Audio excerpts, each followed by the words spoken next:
Today we're going to look at the additional maths paper 2019 question 5. So this question is quite a difficult problem, but it's nothing that we can't handle. So it tells you that the two trapeziums are congruent. That means that the two trapeziums have both exactly the same measurements either side. It also tells you that all the other faces are rectangles. So even though that some look like they're on slants, they are still rectangles. So we can fill in like additional information straight away. So I know that's 3.7. I know that's 3.7 up there. And any missing sides, we don't have that long line with the parallels by here.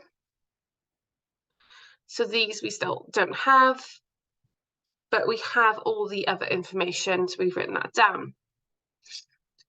So to find out the thing that we need is ECB.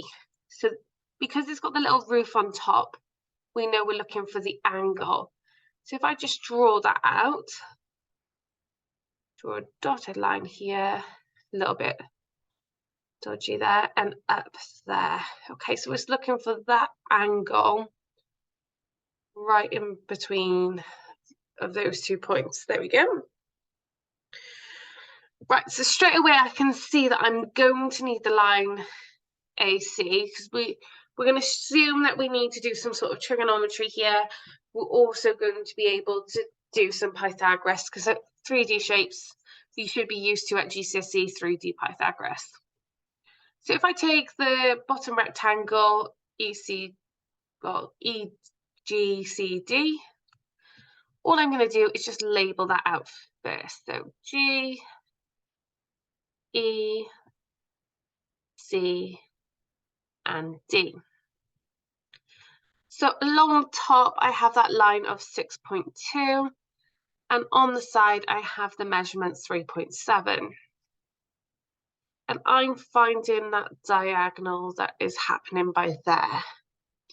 So to do this now, I'm going to use Pythagoras' theorem. So EC is equal to the square root of 3.7 squared plus 6.2 squared.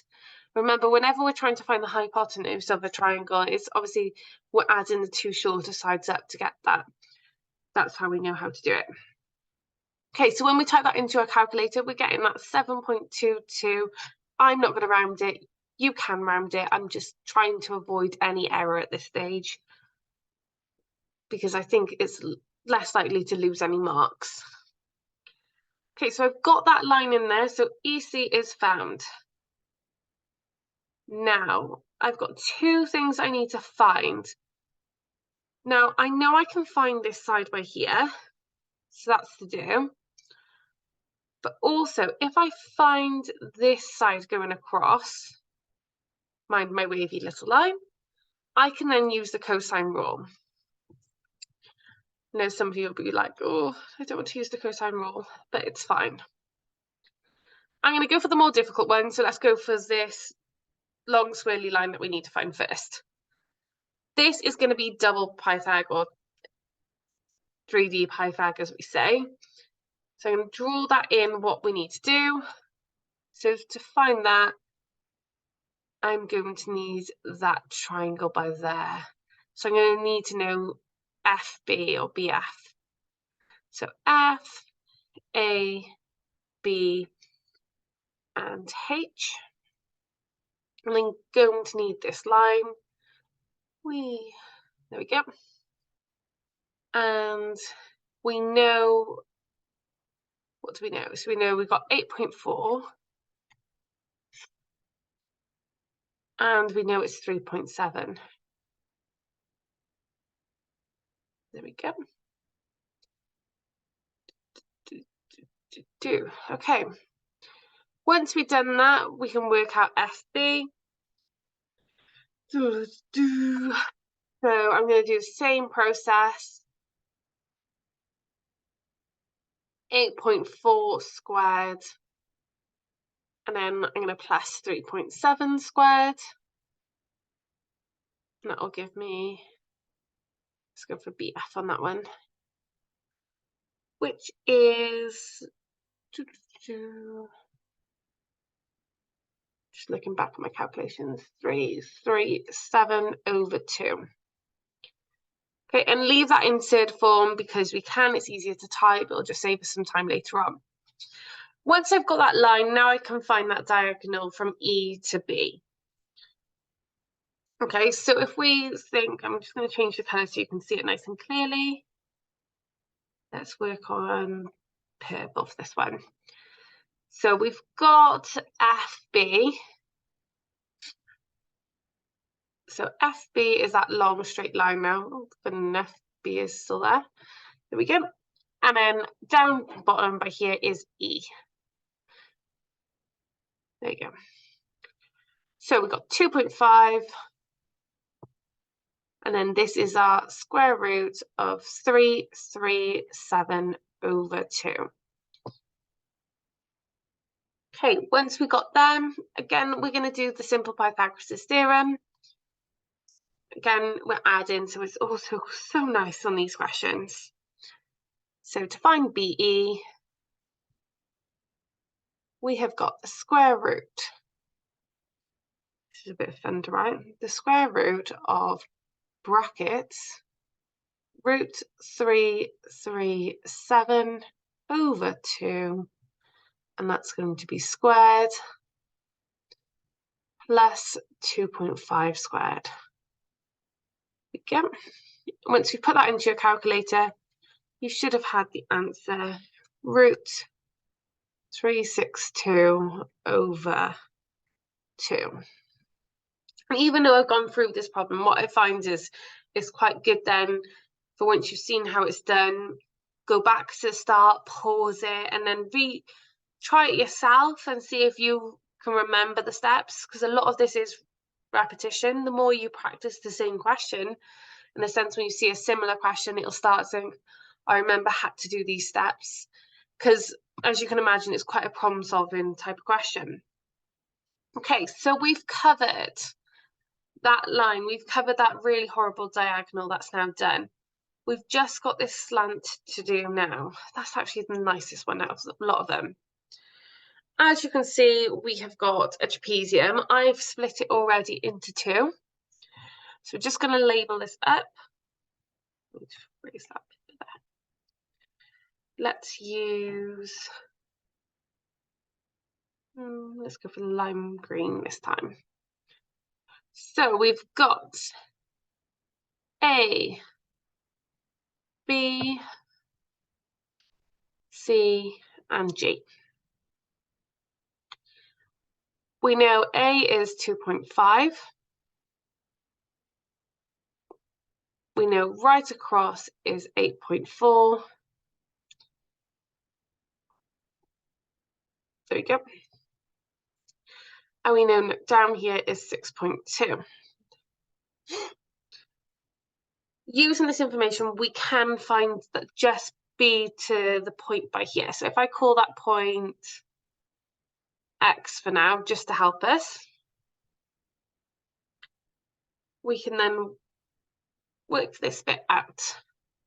So 8.4 take away 6.2, that's going to give me left over 2.2. On this side, we're going to have 2.5. And again, we're going to use Pythagoras' theorem to work out BC. So BC is equal to the square root of 2.5 squared plus 2.2 squared. Once you square root them and work that out, it doesn't give us a nice number, sadly, so we don't have a third. But I'm just going to write out the whole of those digits again. If you did want to round, at least keep it to a couple digits, so you've got about 3 or 4, just so you've got some leeway and there's little marginal error, okay? Right, and that's BC done. Now, the fantastic thing about this is that we've covered 3 sides. So if we look at the shape that we had originally had to find to help us find the angle, we have got this shape. So we know BC is our 3.3 and so on. We then had, before that, we had BE. So B and E down here, which is BE. And the last bit we had, which we did right at the beginning, was our EC, which is down by here. Good. Now we're at this stage, we can work out what the angle is, okay? So remember when you're finding the angle, you're using that cosine rule. Now the cosine rule, if you've forgotten, it's a squared is equal to b squared plus c squared minus 2bc, and then cos A. Running out of space to write that on here. So once we got that, we can then rearrange that just so it's just on the angle. So to rearrange, you've got a squared and you're minusing b squared, minusing c squared, all over 2bc, and it's a minus, gives you cos A. Then what you need to do is show your substitution. I've run out of space here, so I'm just going to pretend that I've subbed it in. Okay, and then you're going to do, let's sub in values. There we go. And oh, if you're stuck, so because that's the capital A, B, E is your little a, and then B and C, it doesn't matter which way around they go. So if we say that's B, that's my little b, and if that's C, that's my little c. Okay, just so you know which one's which. So sub in values, and then we're doing cos to the -1 of that answer, and that's going to give us 124.56, and then degrees. Okay, this question was a 7 marker plus a 2 QWC. Now, that is basically your quality of your communication within the question. So it's making sure that you've explained yourself as you go, you've shown your workings, and if you are spelling anything, that you've done it correctly and not made any spelling mistakes. So I've laid it all out now. I've showed you every single bit of the way I've done, and I've drawn diagrams as I've gone on. It's really important in maths is that if you can draw a diagram, draw it, because it's going to help you, for one, work it out. Plus, you're not all trying to fit it onto the small diagram that's given to you in the question. As you can see from mine, it's already got quite messy, and I was just doing the little bits to show you where I was going from. Okay, so we're going to look at the mark scheme now and just see where those 9 marks have come from. So 7 marks for your answer, 2 marks for your layout and how your communication has gone with this. Also, if you do feel under pressure in your exam, it is worth just doing Pythagoras' theorem on this question just for a couple different sides, and it might help you gain some marks if you do get stuck. Right, I'm going to rub out my lovely drawings over here.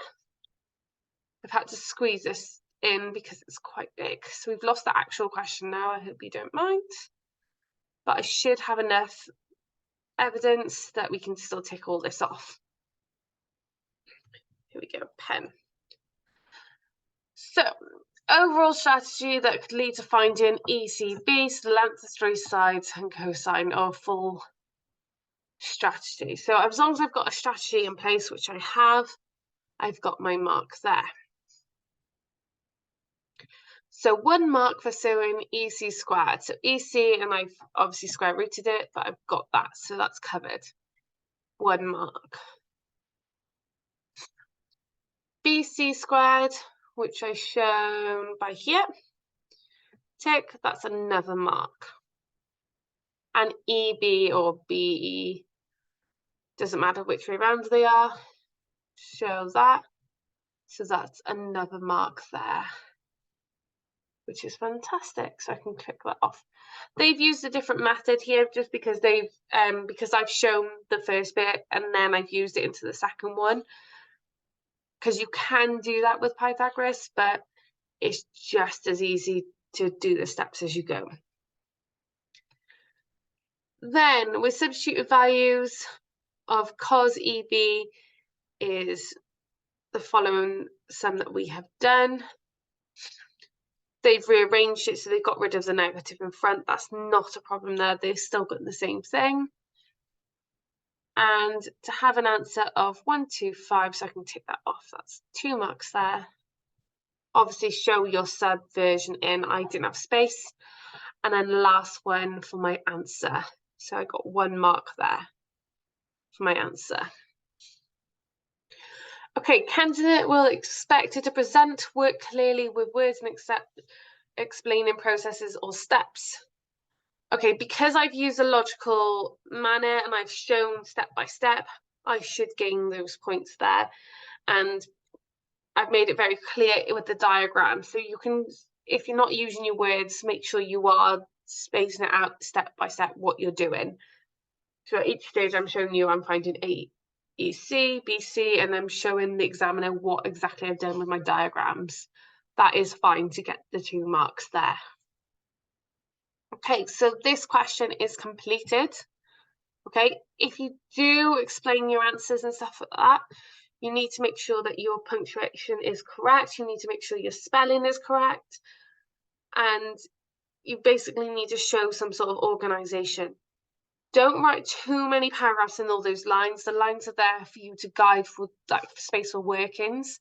It doesn't mean that you have to write a paragraph, because you've got more chance of actually losing your your QWC in this. Anyways, that's question 5 done. Hope that makes sense. Pause it, rewind back, see if you can have a go at doing it yourself now you've seen it happen. See if you get the same answer, because that would be great to see. But yeah, well done. And you are done for today. Bye.